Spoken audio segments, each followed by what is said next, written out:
बाबा कदम यांची कादंबरी चिनार. प्रकरण 9. रात्री श्रीनगरला ते परतले तेव्हा 8:30 वाजले होते. आल्या आल्या त्यांना नूरबीनं सांगायला सुरुवात केली. आज ताराचंदनं वरचा नळच बंद करून टाकलेला आहे. मी पाणी का येत नाही म्हणून विचारायला गेले तेव्हा माझ्या हातातली घागर हिसकावून घेऊन त्यांनी दगडावर आपटली आणि फोडली. नंदलाल दादा असं का केलं म्हणून विचारायला गेले असताना त्यांना थोबाडीत दिली ताराचंदानी आणि काय वाटेल ते बोलले. काय बोलले? प्रवीणनं विचारलं. घराचा कुंटणखाना केला आहे म्हणाले. दयाश्रीला आता मात्र ते सहन होण्यासारखं नव्हतं. ती झटकन आपल्या खोलीत गेली आणि कॉटवर पडून ओक्साबोक्सी रडू लागली. प्रवीणनं नूरबीला विचारलं, नंदलाल कुठे गेला आहे? दवाखान्यात.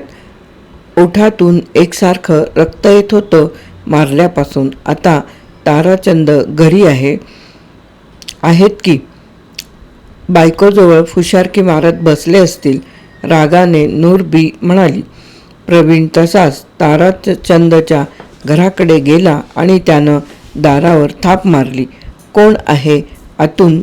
ताराचंदनं मगरुरीनं विचारलं. मी प्रवीण माथुर. काय काम आहे तुझं आत्ता यावेळी? दार उघडा म्हणजे सांगतो. दार उघडलं जाणार नाही. भ्याड ताराचंद, तुम्हाला एकदा शेवटची समज देतो. दीदी किंवा नंदलाल यांना जर पुन्हा त्रास द्यायचं मनात आणलं तर माझ्याशी गाठ आहे. मी तुम्हाला सरळ सोडणार नाही. जन्माची अद्दल घडवेन.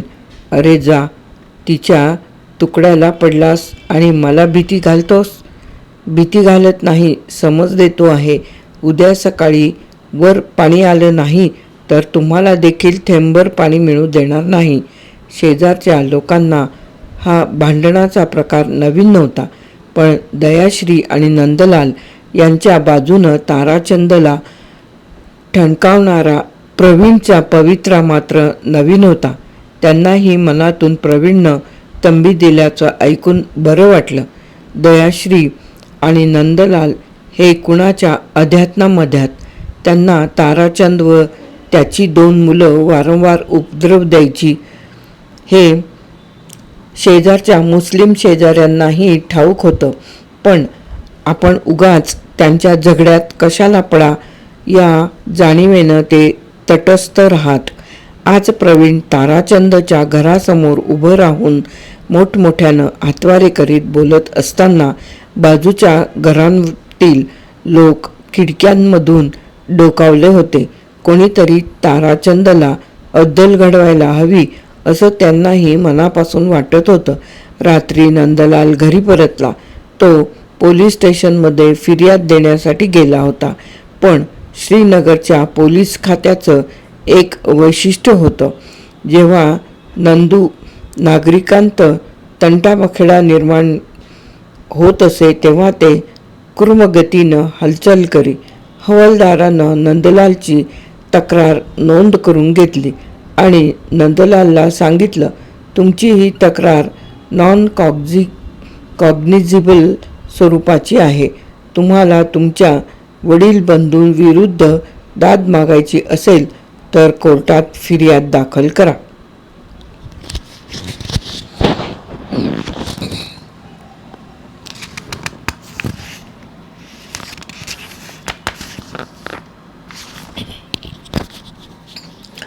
नंदलालचा खालचा ओठ सुजला होता.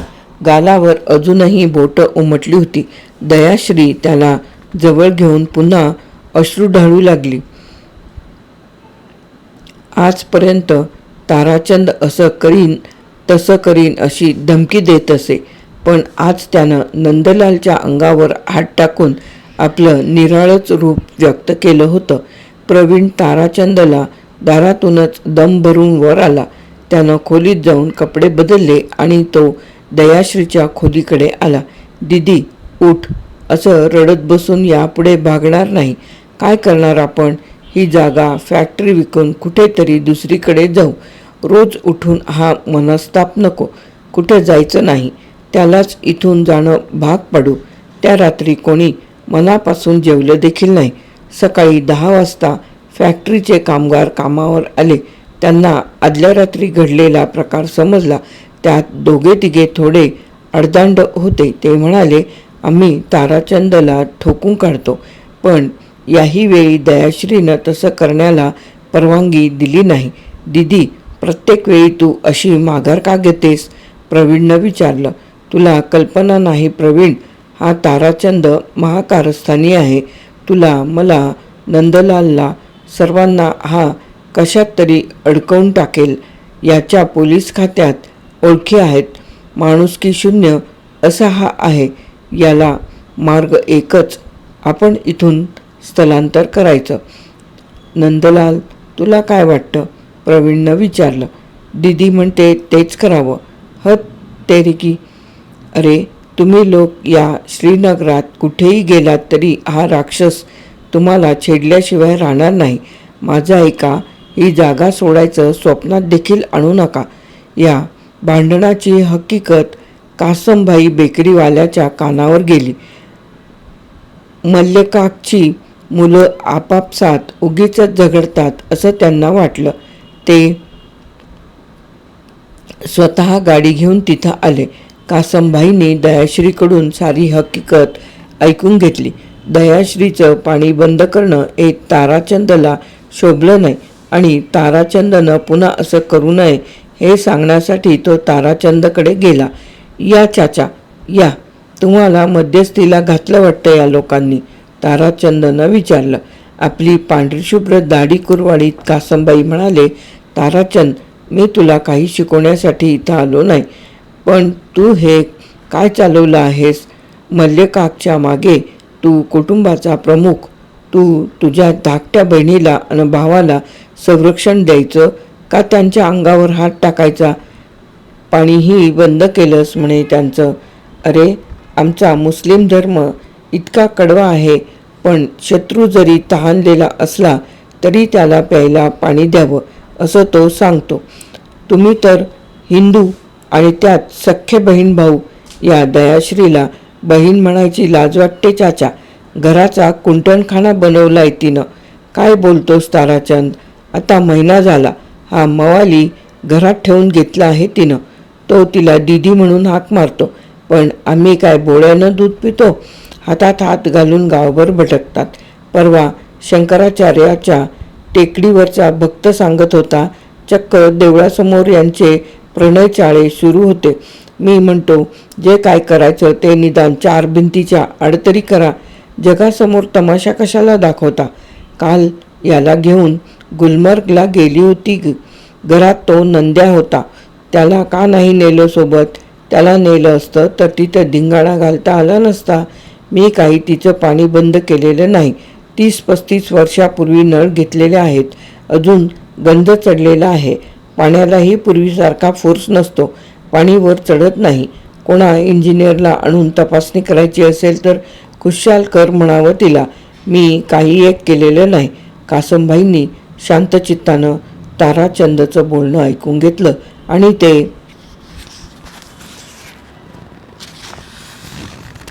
म्हणाले, तिची 3 लग्न तू मोडलीस. आता जवळजवळ 30 वर्षाचं तिचं वय होत आलं आहे. तिनं घरात हा तरुण आणला. याला पर्यायानं तूच जबाबदार आहेस असं तिचं म्हणणं आहे. साफ खोटं आहे. हिला लग्न, मुलं, संसार असलं काही सुरुवातीपासूनच नको होतं.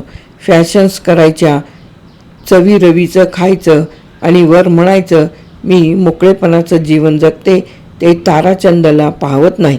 मोलकरणीमार्फत माझ्या बायकोला खोट्या नाट्या चुगल्या करायचा हिला छंद आहे. चाचा, तुम्ही यात पडू नका. पडणार नाही, पण उद्या हिला जर पाणी मिळालं नाही तर शहाबान नीरना सांगून तुझ्यावर पोलिसी खटला भरला जाईल. लक्षात ठेव. जातो मी. जाता जाता कासमबाई चिडून म्हणाले. कासमबाईचं श्रीनगरच्या पोलीस खात्यात वजन होतं हे ताराचंदला ठाऊक होतं. उद्या दयाश्रीला जर पाणी मिळालं नाही तर हा थेरडा शहाबान नीरला सांगून आपल्या मागे काहीतरी झंझट लावल्याशिवाय राहणार नाही. ताराचंदला खात्री वाटली. त्यानं प्लंबर बोलावून वरच्या पाईपच्या जॉईंटमध्ये जे लाकडाचे बुच मुद्दाम फसवले होते ते काढून टाकले. दयाश्रीला पूर्ववत पाणीपुरवठा चालू झाला. दयाश्री प्रवीणपेक्षा 2-2.5 वर्षांनी मोठी होती. सुरुवातीला जेव्हा प्रवीण तिच्याकडे आला तेव्हा तो केवळ वाटसरू आहे. जगाची झळ त्याला बसलेली नाही. समाजवादाचं फॅट डोक्यात घेऊन त्यानं स्वतःचं घर सोडलेलं आहे. त्याला गंमत म्हणून 4 दिवस ठेवून घ्यायचा अशी तिची भावना होती. पण हळूहळू तिला त्याच्याबद्दल ओढ आणि आकर्षण वाटू लागलं. ती विचार करू लागली, मी त्याच्यापेक्षा 2-2.5 वर्षांनी मोठी आहे. असे ना का? जगात प्रत्येक वेळी स्त्री ही लहानच हवी असा कायदा आहे का? कायदा नसेल, पण धर्म, रूढी आणि परंपरा सांगतात की स्त्री ही आपल्या साथीदारापेक्षा लहान असावी. कोणी केल्या या रूढी, हे धर्म आणि परंपरा? मला त्याची फिकीर नाही. मला प्रवीणचा स्वभाव आवडलेला आहे. तो निष्कपट आहे, सरळमार्गी आहे, तरुण आहे, सुंदर आहे. तो पुरुष आहे. मला तो हवा आहे. कोणाला काय वाटेल याची आता मला पर्वा नाही.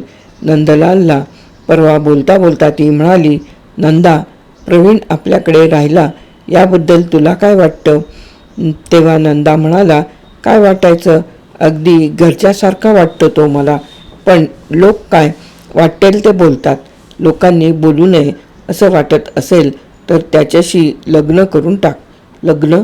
अरे, तो माझ्यापेक्षा 2-2.5 वर्षांनी लहान आहे. ते कोणाला कळू देऊ नकोस म्हणजे झालं. मला तो खूप आवडतो.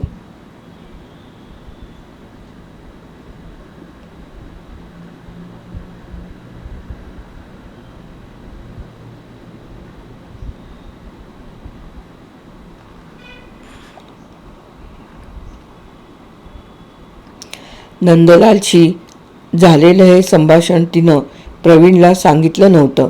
ते त्याला गुलमर्गला गेल्यानंतर सांगायचं होतं. पण तिथं विषय निघाला तो निराळाच. एकांत खूप होता. सांगता येणं सहज शक्य होतं. पण प्रवीणची त्यावर प्रतिक्रिया काय होते याचा तिला अद्याप अंदाज नव्हता. आपण त्याला आपल्या मनातला हेतू सांगितला आणि तो पटकन, दीदी काय हे, तुझं वय किती, माझं किती, असं काहीतरी म्हणाला तर काय करायचं? पण आता ताराचंदनं उघड तसा आरोप केल्यानंतर तिनं ठरवूनच टाकलं. प्रवीणला सर्व कल्पना द्यायची आणि लवकरात लवकर रजिस्टर लग्न करून टाकायचं. नाहीतरी गुलमर्गला जाताना सूर्यास्त बघताना रोप ट्रेनमध्ये त्यानं नकळत तिच्या हातात हात देऊन एकरूप झाल्याची संमती देऊन टाकलेलीच होती. प्रवीण बाहेर गेला होता. तो मोठ्याने तणतणत आला, साले हे धोबी लोक फार माजलेत.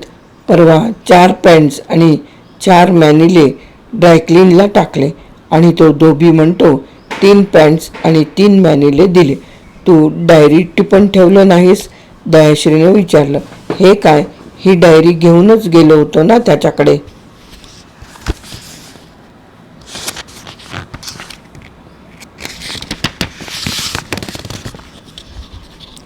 अगोदर घरात शोधून बघ. एखाद्या वेळेस 3 दिले असतील आणि 4 दिलेत असं वाटलं असेल तुला. नाही दीदी, नाही, पाय आपटून प्रवीण म्हणाला. स्मरणशक्ती फेडअप होण्याइतका मी म्हातारा झालो नाही. बरं, आता शांत हो. पॅन्ट कुठं नाही मिळाली तर दुसरी बनव. अगं, पण त्याला भरून देऊ दे ना. सोडून दे रे. काय क्षुल्लक गोष्टींच्या मागे लागतोस? तू पैसेवाली आहेस म्हणून तुला तसं वाटतं. तोंड बंद करायला काय घेशील आता? भूक लागलेली आहे. वाढ, म्हणजे आपोआप तोंड बंद होईल. नंदलाल नाही आला. दुकानातून आला होता पण परत गेला. जम्मूला त्याच्या मित्राच्या बहिणीचं परवा लग्न आहे मला सांगून गेला. दुकान कोण पाहणार तोपर्यंत? दिवाणजी आहेत. 2-3 तास सकाळी, 2-3 तास संध्याकाळी मी जात जाईन. फॅक्टरी तू बघायचीस. आता सर्व माहिती झाली आहे तुला. हो झाली आहे. यू आर बॉसिंग मी, असं म्हणून तो लगेच हसला. दयाश्रीच्या मागोमाग जेवणाच्या टेबलाजवळची खुर्ची ओढून घेऊन प्रवीण बसला. दयाश्रीनं स्वतःला आणि प्रवीणला वाढून घेऊन प्रवीणला लग्नाची स्पष्टच कल्पना द्यायची असं तिनं ठरवून ठेवलं होतं. आजपर्यंत तिच्या नजरेत कधी नव्हते असे भाव व्यक्त झाले होते. ती प्रवीणकडे बघण्याचं हेतुपुरस्सर टाळत होती. जेवता जेवता प्रवीण म्हणाला, तुला समजलं का दीदी? कशाचं? ताराचंदचं आणि त्याच्या मुलाचं काल कडाक्याचं भांडण झालं. कोणाशी? प्रथतशी की शंभशी? शंभशी. असंच होणार त्यांचं. आम्हाला त्रास दिल्यानं त्यांना सुख लाभणार आहे थोडंच. तो शंभ आणि प्रथ दोघेही एक नंबरचे मवाली निघालेत. त्या शंभचं वय काय आणि तो काय काय भानगडी करतो हे ऐकलं तर धक्क होशील. बरं झालं, करावं तसं बरावं. बाप जुनी आणि फातकडे जातो. मग मुलांनी का जाऊ नये सांग? भांडण झालं कुठं? त्या धोब्याच्या दुकानासमोर, भर रस्त्यावर, अगदी गलिच्छ शब्दात एकमेकांना संबोधत होते. तो आपला धोबी आहे ना प्रवीण, बदलायला हवा. या शंभचं त्याच्याकडे अलीकडे बसणं उठणं जास्त असतं. दयाश्री म्हणाली. तेच म्हणालो मी तुला मगाशी. त्यानं माझी चांगली निळी पॅन्ट आणि पांढरा मॅनेला डापला. जाऊ दे, तू आता त्याबद्दल विचारू नकोस. पुढे चिनार बागेजवळ दुसरा माझ्या ओळखीचा धोबी आहे, त्याला सांगते. बोलत बोलत जेवण झालं, पण जेवताना दयाश्रीला तो विषय काढता आला नाही. आज काही झालं तरी तो विषय काढायचाच असं दयाश्रीने ठरवलं होतं. जेवणानंतर प्रवीण सुपारीची डबी घेऊन हॉलमध्ये येऊन बसला. दयाश्रीनं त्याच्यापुढे सुपारीसाठी हात पसरला. त्यानं चमच्यानं थोडी सुपारी तिच्या हातावर घातली. दीदी, माझ्या घरी डॅडींना अशी मसाल्याची सुपारी खाण्याचा फार छंद आहे. प्रवीण, तू मला दीदी म्हणायचं बंद कर. मग काय म्हणू? दया म्हण किंवा फक्त श्री बोललास तरी चालेल. दया म्हणेन. तुझ्या दयाशील स्वभावाला अनुरूप असं ते नाव आहे.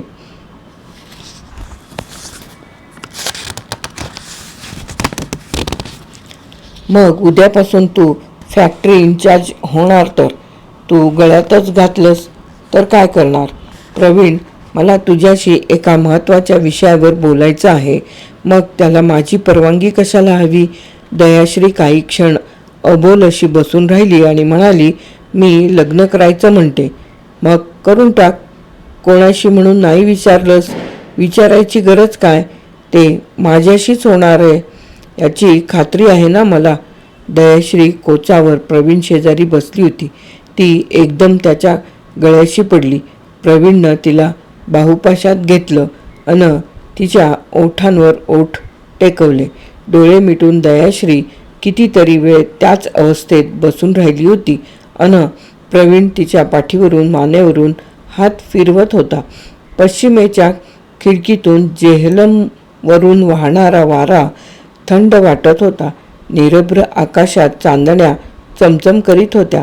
लौकिकदृष्ट्या विजोड पण अंतःकरणापासून एकरूप झालेलं हे प्रणयी युगुल भोवतालच्या जगाला संपूर्ण विसरलं होतं. प्रकरण 9 येथे समाप्त. चिनार बाबा कदम.